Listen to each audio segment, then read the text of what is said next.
Olá pessoal, tudo bem? Meu nome é César e eu vi um artigo na internet e achei sensacional e resolvi trazer para vocês. É um caso de possessão, um caso de possessão muito estranho que aconteceu com Lawrence Venom. É um caso muito interessante. Mas antes de eu começar a contar para vocês, já peço para você deixar seu joinha logo no começo do vídeo para ajudar o canal e para ver como nossos vídeos estão na visão de vocês. E se você já está inscrito aqui no canal, compartilhe os vídeos com seus amigos, ok? E se é novo, já se inscreva também que vai ter muita coisa nova pela frente. Eu sei que a gente é um canal pequeno, mas nossas ideias são grandes. Então vamos lá, pessoal? Na pequena cidade de Watseka, localizado no canto nordeste do estado e apenas alguns quilômetros da fronteira de Indiana, era como qualquer outra cidade de fazenda do meio oeste, no final de 1800. Pouco fora do comum ocorreu ali, até julho de 1877. Foi neste mês que ficou conhecida como Watseka Wonder. Foi nessa época que uma garota de 13 anos de idade, chamada Lawrence Venom, começou a cair em transes misteriosos, catatônicos, e durante qual afirmou ser capaz, nesses transes, de falar com anjos e espíritos dos mortos. As estranhas possessões muitas vezes ocorreram por dias e outras duravam algumas horas. Durante os transes, Lawrence falava em diferentes vozes e falava de lugares distantes que ela não conhecia realmente. Quando ela acordava, não se lembrava de nada e disse que estava sob influência de espíritos. A notícia rapidamente se espalhou pela cidade que coisas estranhas estavam acontecendo na casa de Thomas e Laurinda Venom, pai e mãe de Lawrence. E logo a notícia começou a se espalhar para fora da cidade, para Chicago e em torno de todo o estado. Logo muitos visitantes começaram a chegar ao Watseka, todos esperando para ver a menina. A notícia de seus transes estranhos da menina ganhou tanta atenção devido ao fato que no momento o movimento espiritualista estava em alta e a popularidade muito grande nesse momento. E o espiritualismo é um movimento que se baseia na ideia de que os mortos podem se comunicar com os vivos. Aqueles que são capazes de fazer esse contato com os mortos foram chamados de médiuns. Acredita-se que Lawrence Venom estava manifestando habilidades mediúnicas durante seus transes. Por esta razão, espíritas de toda a cidade de Illinois e de todo o país vieram para Watseka para ver se a história dessa menina era verdadeira. A família Venom não estava interessada em médiuns e espíritas. Eles só estavam preocupados com a saúde e bem-estar de sua filha. E eles a levaram ao médico após o outro e levavam em outro, na esperança de que alguém seria capaz de ajudar. Os médicos não conseguiram encontrar nada fisicamente errado com Lawrence e eventualmente diagnosticaram ela como sendo mentalmente doente e recomendaram que ela fosse enviada para o Insane Institute Asylum em Peoria. Com o coração partido, os Venom sentiram que não tinha outra opção e depois da temporada de férias de 1877 começaram a fazer os arranjos para que sua filha pudesse partir. Eles sabiam que havia poucas chances que Lawrence voltasse para casa. E naqueles dias os hospitais psiquiátricos eram apenas gaiolas para armazenar os insanos e ofereciam pouco em termos de tratamento para suas condições. Mas antes que Lawrence pudesse ser afastada, em janeiro de 1878, um homem chamado Asa Rolfe, que também residia em Watseka, chegou à casa da família Venom e explicou que sua filha Mary Rolfe tinha sido afligida com as mesmas condições que Lawrence e estava sofrendo. Ele implorou para os Venoms para que não enviasse Lawrence ao asilo. Ele havia enviado a sua própria filha há anos e ela morreu em confinamento. Apesar de sua morte, ele estava convencido de que o espírito de sua filha ainda existia, e pouco sabia ele, mas logo se tornaria evidente para muito que o espírito de sua filha estava agora dentro do corpo de Lawrence Venom. Esse foi o início de uma série de eventos estranhos e fantásticos que abalaram a cidade de Watseka e criou um mistério que permanece sem solução até hoje. Para entender os eventos, devemos começar pelo início da história e tentar juntar as peças do quebra-cabeça que tem perturbado pesquisadores, historiadores e o público em geral há anos. A filha de Asa Hoff, Mary, nasceu em Indiana em outubro de 1846, começando com 6 meses de idade a sofrer de ataques e convulsões estranhas, que ao longo dos próximos 19 anos aumentaram gradualmente e em grande violência. Sua vida terminou finalmente na tarde de 5 de julho de 1865, enquanto hospitalizado no asilo mental do estado em Peoria. Seu pai tinha sido forçá-la a tê-la cometido depois de ter um incidente bizarro, quando ela começou a cortar os braços com uma navalha reta. Foi a tragédia final que acabou com Mary em sua loucura. A infância de Mary nunca foi normal.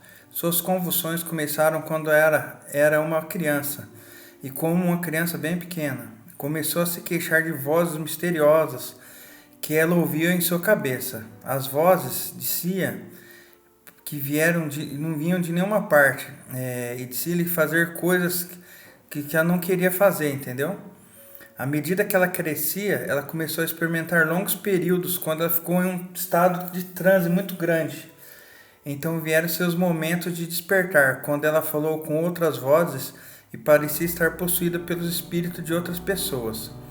Durante esses transes, ela disse ter manifestado poderes clarividentes que foram cuidadosamente investigados por todos os cidadãos prominentes de Oaxaca, incluindo editores de jornais e clérigos. Mary era capaz de falar de lugares que ela nunca tinha havido, muitas vezes com uma precisão bem estranha. Foi supostamente capaz de prever eventos futuros e sabia coisas sobre pessoas que ela deveria ter tido não tinha como ela saber de nenhuma forma. Pouco depois, sua mente começou a se deteriorar. Ela se tornou violenta com estranhos e logo com sua própria família também. Mary desenvolveu uma obsessão com o sangue e tornou-se convencido que precisava remover todo o sangue do seu corpo usando pinos, sanguessugas e finalmente uma navalha afiada. Pessoal, e depois desse incidente final, seus pais descobriram no chão do seu quarto o corpo dela, inconsciente e deitada em uma poça de seu próprio sangue. Eles não tiveram escolha, senão mandá-la ao asilo do estado. Mary suportou mais agonia com as curas para a demência naqueles dias eram apenas curto de bárbaros. Um dos tratamentos preferidos da década de 1860 foi a cura de água, em que o paciente era submerso numa banheira de água gelada e depois levado a uma banheira de água quente escaldante, para ver se a temperatura corporal tinha suficientemente baixado. Além disso, pacientes do sexo feminino, como Mary, recebem uma ducha de água fria, administrada com a mangueira.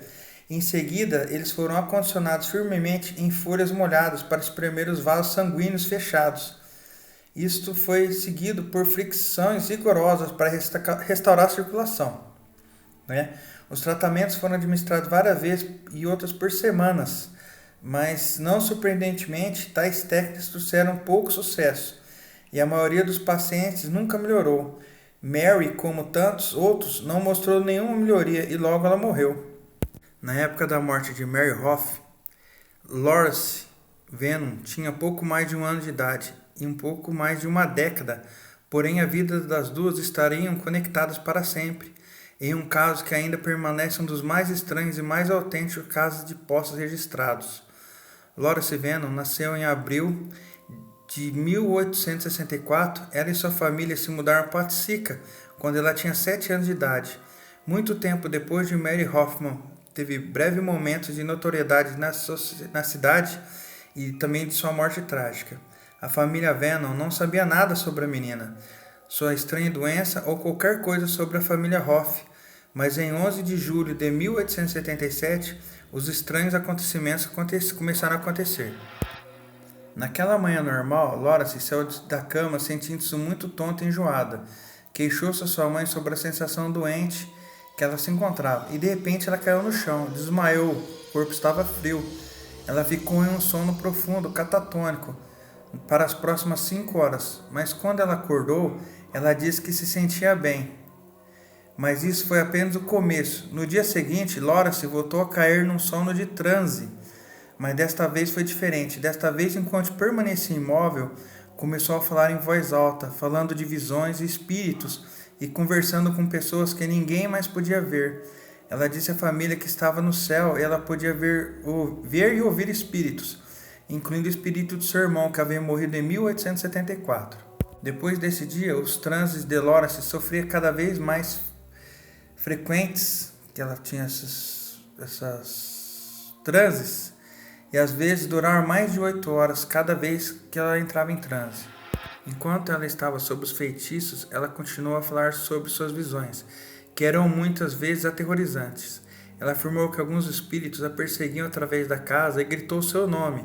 Os ataques ocorreram cerca de 1 dúzia de vezes por dia e à medida que prosseguia, Lawrence começou a falar em outras línguas, ou pelo menos pronunciou palavras sem sentidos que ninguém conseguia entender.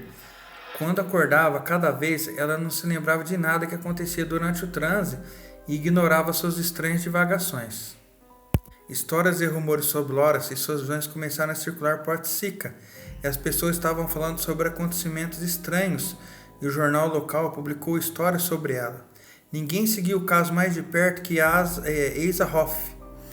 Nos estágios iniciais da doença de sua própria filha, ela também tinha afirmado se comunicar com o espírito e muitas vezes caiu em longos e às vezes violentos transes. Ela ficou convencido que Lawrence Venom estava sofrendo com as mesmas condições que sua filha. Apesar disto, Hoff não disse nada até que a família de Venom se esgotou procurando a cura para Lawrence, e depois que o doutor local e um ministro sugeriram que a menina fosse internada, afastada no asilo do estado, nesse ponto Hoff ficou determinado a tentar ajudar, e ele recusou ver outra mulher acabar nas mãos dos médicos como torturaram sua filha Mary até a morte. Asa Hoff chamou a família Venom em 31 de janeiro de 1878. Eles estavam naturalmente céticos de sua história, mas ele persuadiu-os a deixar levar a um Dr. E. Winchester Stevens para casa para examinar Lawrence. Stevens, como Hoff, era um espiritualista dedicado, e os dois homens se convenceram que Lawrence não era louca. Eles acreditavam que a menina era uma embarcação e através do qual os mortos estavam se comunicando. Hoff apenas desejou ter visto a mesma evidência em sua própria filha anos antes dela ter morrido. Ele acreditava que, porque ninguém tinha sido capaz de ajudar Mary, ela tinha ficado louca pelos dons e habilidades que possuía. Ele não queria ver que isso acontecesse novamente com essa jovem. Então ele implorou aos Venoms para que levaram ela ao Dr. Steve, para que ele fizesse o que pudesse para ajudar a Lawrence. Thomas e Lorinda relutantemente concordaram e o Dr. Steve hipnotizou a menina e tentou entrar em contato com os espíritos através dela. Dentro de momentos, Lawrence começou a falar em outras vozes, que alegadamente veio de um espírito chamado Catherine Hogan. Poucos momentos depois, o espírito mudou e agora dizia se chamar William Canning, um jovem que se suicidara. E ela falou com a voz de Willie por mais de 1 hora e de repente ela jogou os braços para o ar e desabou. Dr. Stevens tomou em suas mãos e logo Lawrence se acalmou e ganhou o controle sobre seu corpo novamente. Ela estava agora no céu, disse ela, e permitia que um espírito mais gentil a controlasse. O transe continuou durante o resto da noite e no dia seguinte. Durante esse tempo, Lawrence afirmou ser Mary Hoff. Ela afirmou que não tinha ideia de onde estava, incapaz de reconhecer a casa do Venom, que era um lugar que Mary nunca tinha ido e queria ir para casa. Ela disse de volta para casa Hoff. A notícia deste novo desenvolvimento rapidamente se espalhou e quando a senhora Hoff ouvia o que tinha acontecido, ela correu para a casa do Venom na companhia de sua filha casada, Minerva Alter. As duas mulheres correram para a calçada da casa Venom e viram Lawrence sentada junto à janela. Aqui vem Ma e Nerve, ela teria dito e correu abraçar as duas mulheres surpresas. Ninguém chamou Minerva pelo apelido de Nerve desde a morte de Mary em 1865. Parecia perfeitamente possível a todos os envolvidos que Mary Hoff estivesse tomando o controle de Lawrence. Mesmo que a menina parecia Lawrence Venom, ela sabia tudo sobre a família Hoff e tratou-se como seus entes queridos. Os Venoms, por outro lado, eram tratados com muita cortesia, mas ela era distantemente educada com eles, como se vivesse e falasse com estranhos. Os Venom estavam compreensivamente chocados e enervados pela virada dos acontecimentos. Sua filha tinha se tornado alguém tão completamente desconhecido para eles. Em 11 de fevereiro, Lawrence, ou melhor Mary, foi autorizada para ir à casa dos Hoff. Tom e Lorinda concordaram e arranjaram para que tudo desse certo, embora esperasse desesperadamente que Lawrence se recuperaria, sua identidade verdadeira também e sua saúde. Os Hoff, entretanto, viram a possessão como um milagre, como se Mary tivesse retornado da sepultura. Eles levaram Lawrence pela cidade e quando eles estavam tomando o passeio de buggy, eles passaram pela antiga casa dos Hoff, onde eles estavam vivendo quando Mary morreu. Ela exigiu saber por que não estavam voltando para lá e o que tinha acontecido, que eles não moravam mais ali naquela casa, porque eles tinham se mudado vários anos antes. Isto era tanto quanto Asa Hoff e seus partidários estavam preocupados, mais uma prova que Lawrence tinha sido possuída pela menina morta. Naturalmente, nem todos em Watsika acreditavam que Lawrence tinha sido possuída pelo espírito de Mary Hoff. Vários dos médicos que tinham tentado tratar Lawrence começaram rumores mordados sobre o Dr. Stevens, e o pastor do Venom implorou para eles ter com Lawrence cometido alguma coisa com ela. E ele previu em um momento que eles gostariam que tivessem seguido seu conselho. Ambas as famílias foram ridicularizadas por muitos na comunidade, mas ignoraram o riso deles e o desdém de todos, acreditando que algo verdadeiramente milagroso estava acontecendo. Finalmente, no início de maio, Lawrence disse à família Hoff que era quase hora dela sair. Ficou muito triste e desanimada e passou o dia inteiro passando de um membro da família para outro, abraçando e tocando em todas as oportunidades. Ela ficou cada vez mais chateada nos próximos dias, chorando pensar em deixar sua verdadeira família durante as 2 semanas seguintes. Uma batalha para o controle do corpo físico de Lawrence. No momento, Lawrence anunciava que tinha de sair, e no momento seguinte se aferrava aos pais e chorava com a ideia de deixá-los. Em 21 de maio, Lawrence voltou para a casa dos Venom. Ela não mostrou nenhum dos estranhos sintomas de sua doença anterior, e seus pais estavam convencidos que ela tinha sido de alguma forma curada, graças às intervenções do espírito de Mary Hoff. Ela logo se tornou uma jovem saudável e feliz, não sofrendo dos efeitos negativos de sua estranha experiência.